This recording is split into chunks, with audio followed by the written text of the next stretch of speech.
at WTA, you're treated as a professional tennis player for what you are. But whereas at an ITF, and I'm not speaking for every ITF, but from most tournaments, you're just treated as money.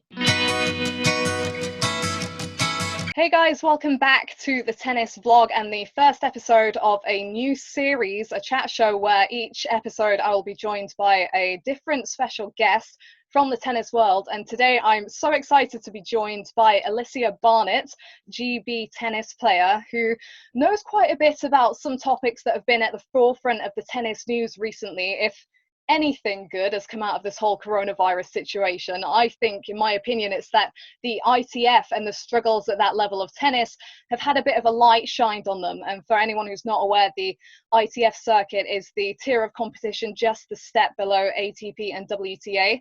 So Alicia has been playing at that level for a good few years, and she knows a lot about the ITF Player Panel that's recently been announced, the player relief program. There's been lots of discussion about prize money and supporting the players at that level who might be struggling a bit. So we're looking forward to chatting a bit about that. But first of all, Lissey, how are you? I'm good. How are you? Yeah, I'm doing well. I'm doing well. So lockdown, it's been something, I guess, that you're not used to being home for this length of time. How's it been going? It was definitely an adjustment to begin with. Like you said, it's unusual for a tennis player to be in one place for longer than a couple of weeks. But really, like, everyone's in the same boat, and I've just taken this time to really appreciate being at home with my family and just work hard at the things I can control.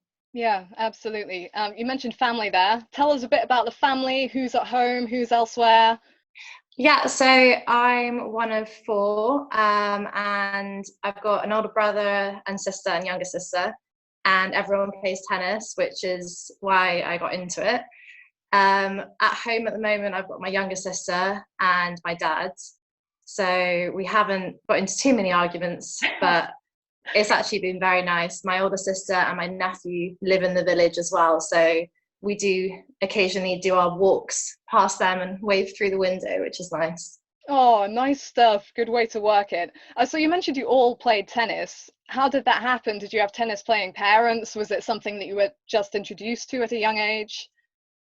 Yeah, so Painswick has a local club, so that's only 5 minutes walk from my house, and it has quite a big junior side to it.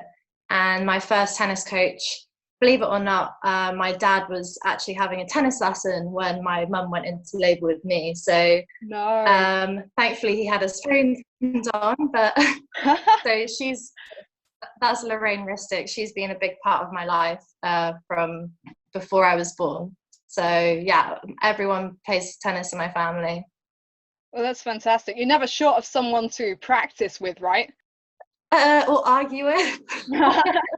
Either or, you know, sometimes the two come hand in hand.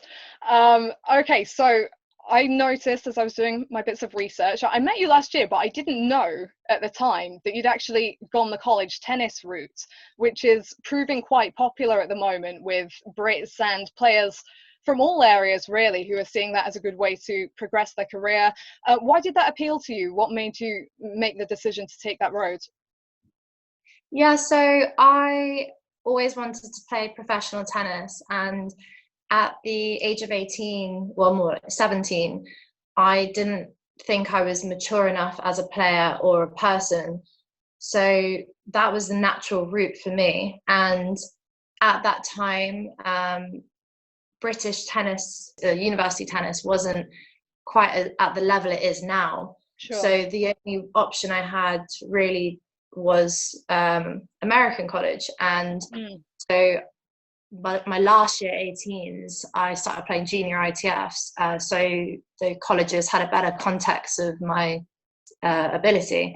Unfortunately, I got to go to Northwestern, which is an amazing school, and very, very grateful that I got in on a full ride. So I had 4 years there where I can't say it was easy. It was quite an experience. I've made some amazing friends, and my coaches one of their biggest goals is to develop their players, which was one of the main reasons I went to Northwestern. So the coaches there, Claire and Jackie at the time, they really nurtured me and helped me. And even if we went through tough times, they were there for us. So I think when you're, especially as an international student, you need that. You need a home away from home. So yeah, no, I'm really glad I went to university. And by the time I came out and graduated, I felt a lot more independent and confident in myself and in my tennis ability. So I'd learned a hell of a lot over 4 years, and I think it was a good way for me personally to get started on the professional tour. No, that's fantastic. When you were making those decisions, obviously you were aware of the ITF circuit, WTA, everything that came after. Did the potential instability of going straight into a career on the ITF tour, did that have any weight in the decision that you made, or was it more, oh, college looks like it's the most beneficial thing for me to do, both academically and with my tennis as well? Well, at that age, my parents, well, even now, my parents were a huge influence on my decision whether I wanted it or not. Yeah, sure. But they were smart enough to realize that tennis isn't easy, and there's always that massive risk of injury, and the fact that only a small percentage of tennis players actually make any money on the tour. Sure. So they were always very invested in the academic side of their children. So it was somewhat always the plan. And the fact that having a scholarship was in the States was massive as well. So I do think it is an idea for younger teenagers to look into. But like I said, it's not for everyone. But it was just nice to have a backup plan if tennis didn't go quite how I wanted. Yeah, of course, you've got to be sensible. But it's going okay now. I mean, I've seen you at various stops on the tour. Let's talk now then a bit about stuff at ITF levels. So some of the recent announcements that have been in the media, and it both were towards the end of last month, was the announcement of the ITF Player Panel, which is a situation where players will nominate, I think, 7 men's players and 7 women's players to be on this player panel that gets to talk to the ITF committee and put forward ideas and basically represent the opinions of the players. Is that correct? That's the sort of thing they're going for. And yeah. And then with the player relief program, this is to do with getting money to the players that might be struggling at the moment. Obviously, no tournaments on and haven't been since March, no opportunities for players to compete to get ranking points. And it's been a growing story and a growing concern that players aren't going to be supported. And I believe that that's what this has come out of, the player support program, to give players the assistance they need at this time. Before we discuss both of them in more detail, I guess we've got to take a look at why these things are necessary in the first place. So you've played, I see someone in the background. Brilliant. Hello. I'm sorry. No, guest stars. We love that. Say hi. They're going to be famous. So back to business. ITF. You've played at WTA level as well as ITF. I know you're mainly competing on the ITF circuit, but you played Eastbourne, right? The premier event last season. Having had the experience of both, what would you say are the biggest differences and the biggest contrasts between both levels? So I had the amazing opportunity to play at Eastbourne, and the event itself is just amazing. I've never played anything like that. But it does make you realise the huge difference between ITFs and WTAs. And there are small differences that kind of make up to a lot of bigger differences, like little things like at WTAs, you don't pay for ball deposit. You get brand new balls every time you practice. Whereas ITFs, you have to pay, you pay a deposit, but you may only get 2-3 balls and they die very quickly. Wow. And sometimes you're struggling and begging your umpire to swap the match balls that you've just used for the ones that you have in your bag. But then also that the courts are just like a different level. Like sometimes ITFs you're playing on cracked courts or very old that are they're more like glass than they are tennis courts. And then the physio, I think one of the biggest is physios. The WTAs, they have a few of them working at a time. They're really experienced. They can really spend time working on the players. Whereas ITFs, a lot of the time we have to pay for them. There's only one of them, so they're stretched very thin. And as much as they care, they can't really give you as much time as they would like. Sometimes you're even paying for tape. Wow. And then the thing is accommodation. One of the biggest costs for tennis players is travel and accommodation. And at WTAs, the accommodation is free. Whereas ITF, sometimes you're at 15,000 and you're staying in the official hotel because there's a place where you have to pay to practice if you're not staying in the official, if you're out of the tournament. So yeah, I think it was an amazing experience, and I'm really fortunate that I had that. But it does make you realize that there's a big jump between ITFs and WTAs when it comes to points and respect. At a WTA, you're treated as a professional tennis player for what you are.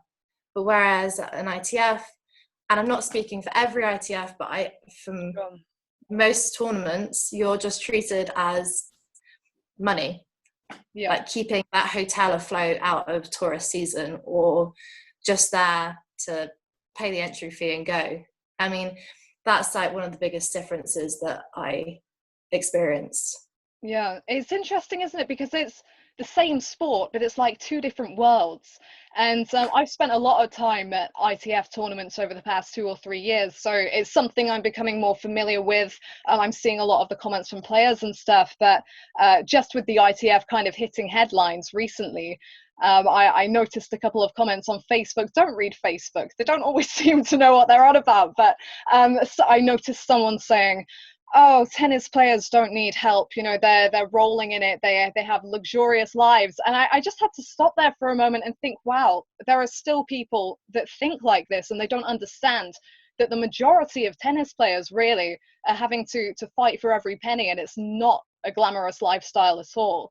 So with that said, I mean, with these expenditures that you have, what kind of results are you looking at having to achieve to break even with what you're spending at an average tournament? I mean, it is very heavily dependent on what tournament you're playing, and roughly I'm going to say the winner gets 10% of like the overall. So if you're playing a $15,000 event, you're not getting $15,000 if you win it. You're only getting, I mean, maybe 2,000. But yeah, I mean, there's a lot of expenses to go alongside that. So it is a very expensive sport. And to break even, if you're playing a 15K, you're probably going to have to win the event. And then there's also a difference between singles players, excuse me, singles players and doubles players. Doubles players, for them to break even or to make a profit, they're probably going to have to pay a 60K. So that's, I mean, it does depend on the tournament you're playing and the money you're getting and how far you're getting in the tournament, whether it's singles players, double player. I mean, fortunately for Britain, for British players, we have a lot of tournaments in our country because we are a Grand Slam nation. I'm very, very fortunate to live here. So that keeps the cost down for British players. You can stay at friends or you can cook and stuff like that. But if you're traveling, you're paying for flights, accommodation, food, restrings, equipment. I mean, there's just so much. And I mean, I would say most tennis players have quite a talent in trying to keep the costs down. Yeah, I mean, it's something you've got to become skilled with, right? You've got to think creatively. So would you say then that a lot of players, even if they're more especially a singles player, they're having to play singles and doubles at tournaments in order to get as much money as possible? I would say that a few people that I know, they do just play doubles for a little bit of extra cash, but most of the time, if you're a doubles player, you are just a doubles player. Okay. And if you're a singles player, you will dabble in doubles. But I mean, I love both, so I play both. I have always been very much focused on singles, but now I've got an amazing doubles partner. I'm trying to focus a little bit more on doubles as well. And thankfully, the last tournament we played was a success. We've got to mention that one. With all this said then, let's look at you personally, and you've listed a lot of struggles and difficulties that players face in general. What's the biggest one for you? What do you find most difficult on a week in, week out basis? I think if you ask the majority of tennis players, they're going to have to say money. Okay. And I wish that wasn't the case, but I think every time we go to a tournament, we are trying to do it as cheap as possible. And thinking of the places that I've stayed, pardon me, thinking of the places that I've stayed during tournaments is actually laughable. It is sad, but it's also laughable. Like, I've stayed in bunk beds, hostels, I've stayed on sofas, and accidentally stayed in a brothel once. Wow. So that's a long story.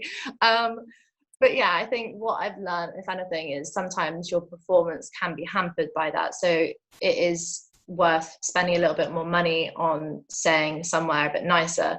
But a lot of players don't necessarily have that option. Yeah. So I think money is a big thing, and just trying to keep the price down of travel time. I'd say another part is staying fit and healthy. At ITFs, a lot of the time, there's no gym, there's no place to stretch. The physio you have to pay for and is overworked, like I've said before. The courts are sometimes not great quality. So yeah, there's always that risk. And sometimes an ITF player, we might think it's more economically feasible to go on a longer run of tournaments rather than spend lots of money jumping backwards and forwards for tournaments, and that can lead to injury as well. Sure. Mentally and physically. And another struggle, I know I'm listing a few, sorry. No, don't apologize, let it out. Just spill them all. I think tennis is lonely. Like, we travel alone, it's an individual sport, and it's hard. Like, when you lose, you're playing your friends when you're playing a tennis match. Yeah. And when you lose, it's hard. You're not making any money. Yeah. So I mean, fortunately for me, like the last, I'd say 2 years, I found a few girls that I love traveling with. And one of my fondest memories is actually weirdly sad, but I was in South Korea with a few other players, and I was last match on and the only match on. It was quite humid and emotions were high as normal, and I lost in a third set, and I was absolutely devastated. And I think it was the fourth week on the road, and the girls walked on court. They stayed the whole time, even though some of them had matches the next day. They stayed the whole time supporting me. They came on court, they picked up my bags and basically me, and ran to the last shuttle. And by the time we got back, because the hotel was probably just over 30 minutes away from the courts, maybe 40, everything was shut. So we sat at McDonald's, and I mean, despite losing, because it was the only thing open, but despite losing, probably like one of the biggest memories that stands out to me, because it just showed that even though it's an individual sport and it can be very lonely, and your friends are your opponents, we're all slogging it out together. Yeah. And the cheapest and like the easiest support we can offer each other is each other. Yeah. So, I mean, I know a lot of people have worse like struggles in life, and I know so many players, and I've heard so many horrible stories about how they've literally just run out of money, even though they're talented and hardworking. I just think tennis is one of the best sports in the world, and so it is like it provides you amazing opportunities. Yeah. But yeah, it's not easy, and I do think there are a lot of struggles that tennis players have to overcome. Yeah, people look at tennis as such a competitive sport. Usually it's one-on-one, one winner, one loser, and so much is on the line. But you mentioned, with your friends there on tour, the camaraderie, and that's something that seems to have had to come into play with players competing at ITF level. Because I remember alarm bells kind of started to go off back end of 2018 when there were new rules and stuff introduced for the circuit. The players really had to pull together then, right? How did they respond in that situation?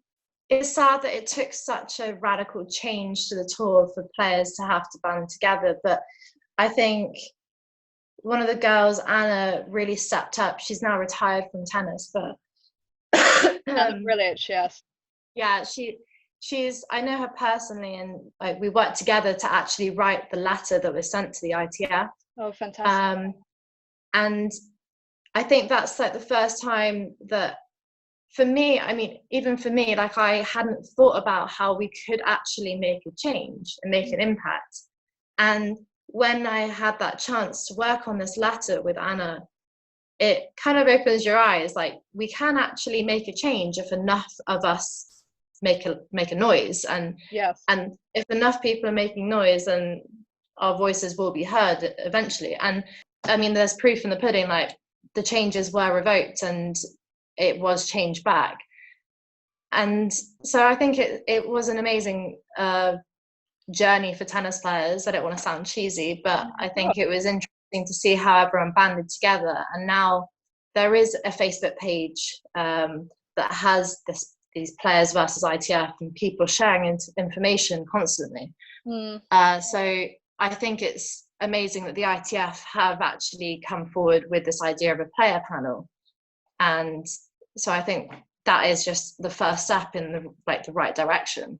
Yeah, absolutely. And I have seen you, making noise over a long period of time. And it must have been discouraging at times, because I feel like a lot of players felt like their arguments and their points were falling on deaf ears and they weren't really getting anything back in response. So it's that thing of, keeping pushing, just keeping putting yourself out there.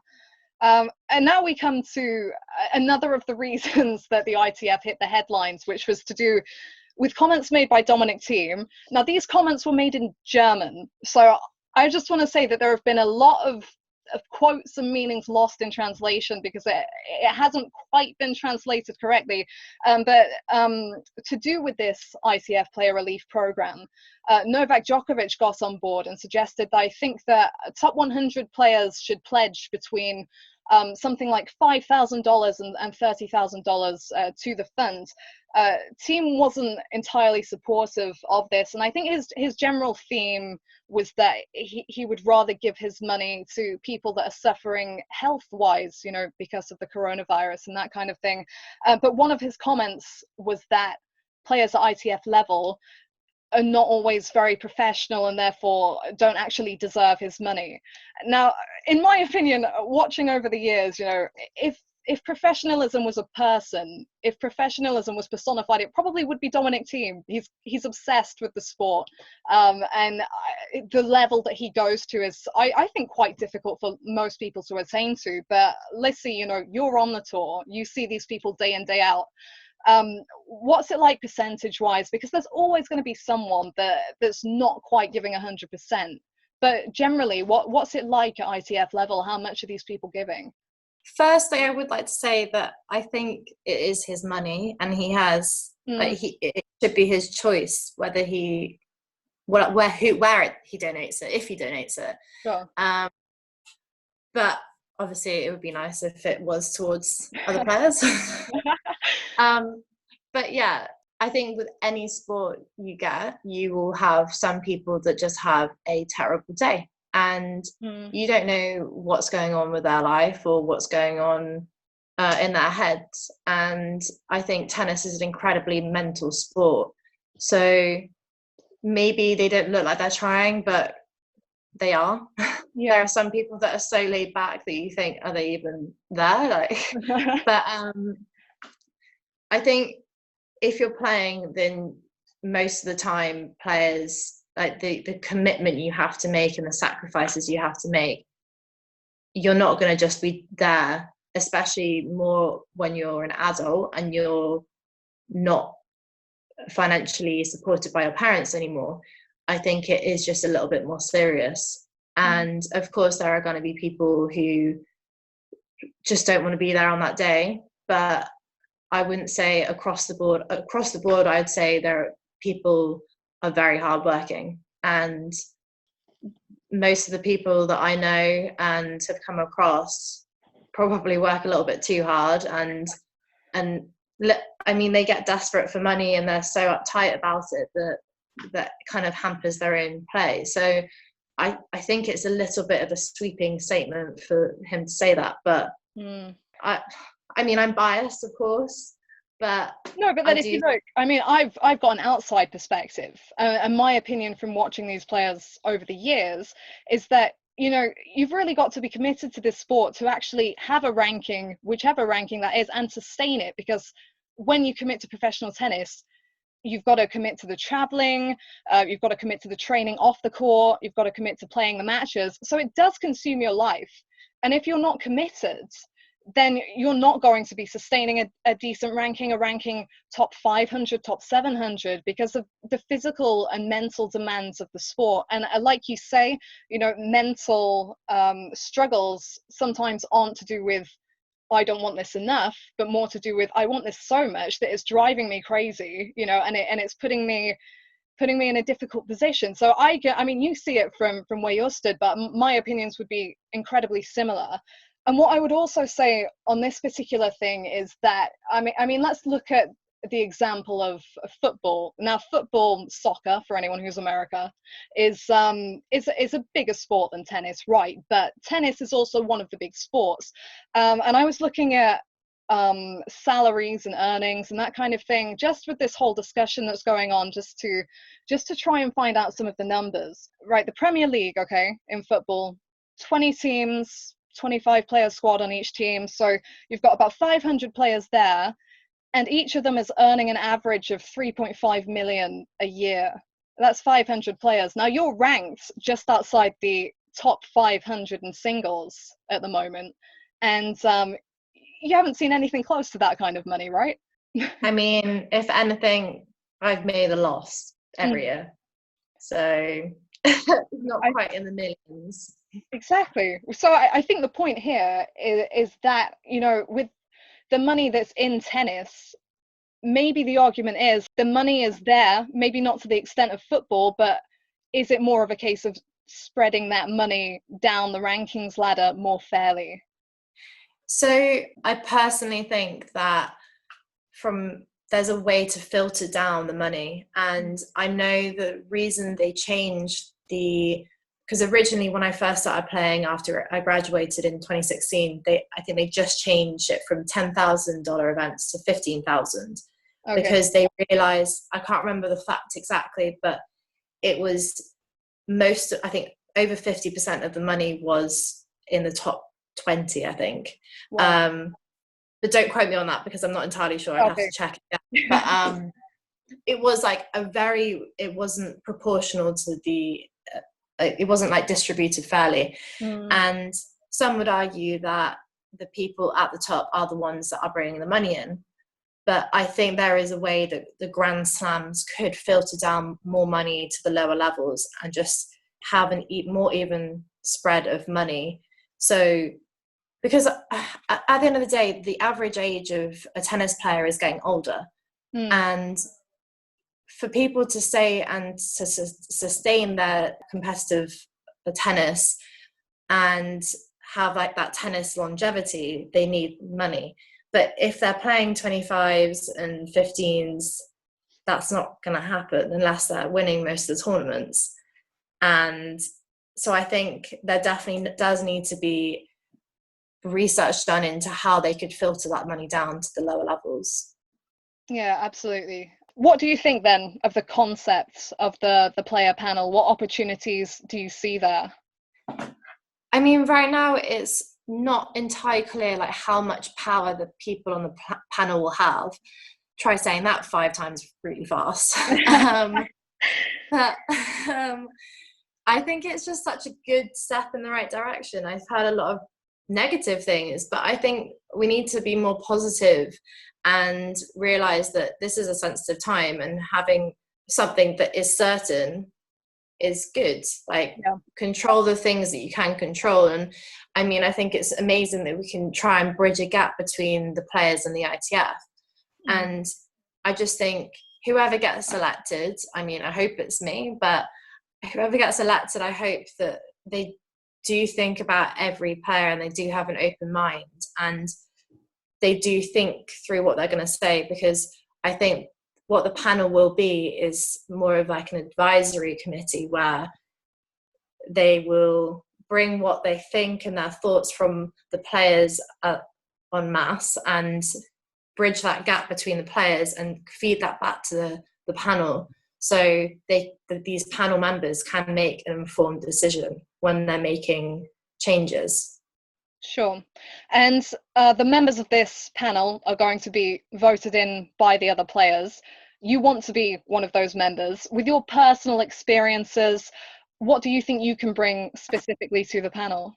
So I've been on tour for 4 years now, and I would say that I've also gone to university and played tennis there, and I've played tennis all over the world, and I've played tennis at every level. Maybe not Grand Slams, but I've played at 15, 25, 60, hundreds, WTAs. I've played every level apart from it. And I think maybe what sets me aside is I really enjoy talking to people. And I like hearing what they have to say, and I like listening. And I'm not a fiery person. I'm not really aggressive or loud. No, not quite. I listen to people, and I actually I like giving advice, and I think things through quite logically. So I think that's one thing that I can offer to people, is that I enjoy listening to you. So please come forward. I'm approachable, I think.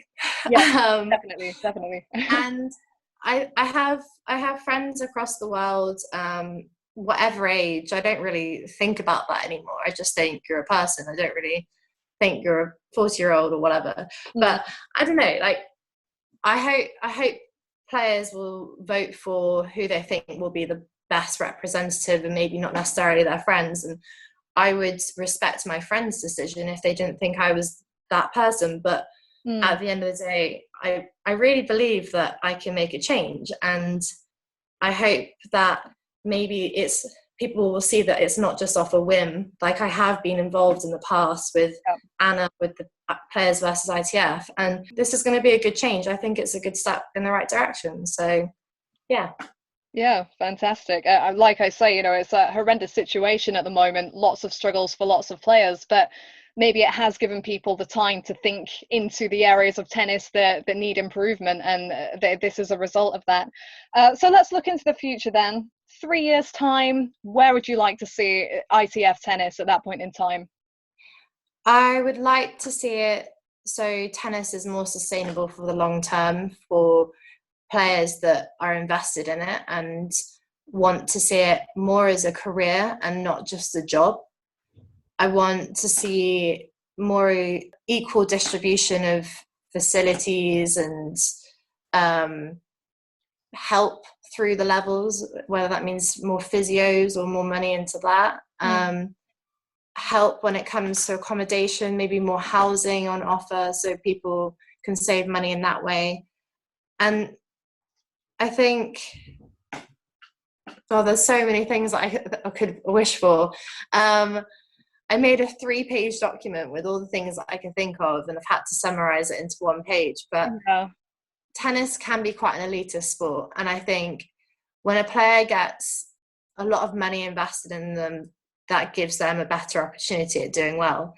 And I just think if people have the same opportunities by saving money and being able to invest it into their own tennis wisely, then I think it means everyone has a chance at doing well. And I think that's just the main thing that we need to take away, is giving players equal opportunity to get the best out of themselves. Yeah, absolutely. Because I mean, the WTA and ATP is what that your average tennis fan will follow, but that wouldn't exist without the futures level, ITF level. This is where the future comes from. And I mean, even in recent years at ITF events, I've seen young players who've gone on to make waves at, you know, WTA, ATP levels. So it's so important. Thanks so much for taking the time to talk, because this is such an interesting topic, and I think a lot of people discuss it and give their opinions, but they don't stop to ask the people that are actually in the thick of it and people that have that first-hand experience. So I've definitely found it really interesting. Hopefully people watching have as well. And if you want to see more videos like this, make sure that you hit subscribe and keep up to date with all the content coming on the channel. So Lissey, thank you, wishing you all the best. Well done for getting through without any giggling fits as well, because last time I interviewed Alicia Barnett, she had a friend with her, and I don't know who was setting who off. Who are we blaming here? I mean, it was definitely Jodie's fault. Come on. Well, she's not here to give her opinion, so we might have to ask her on that one. But good times. Anyway, thanks for your time, Alicia. All the best, and we'll see you next time.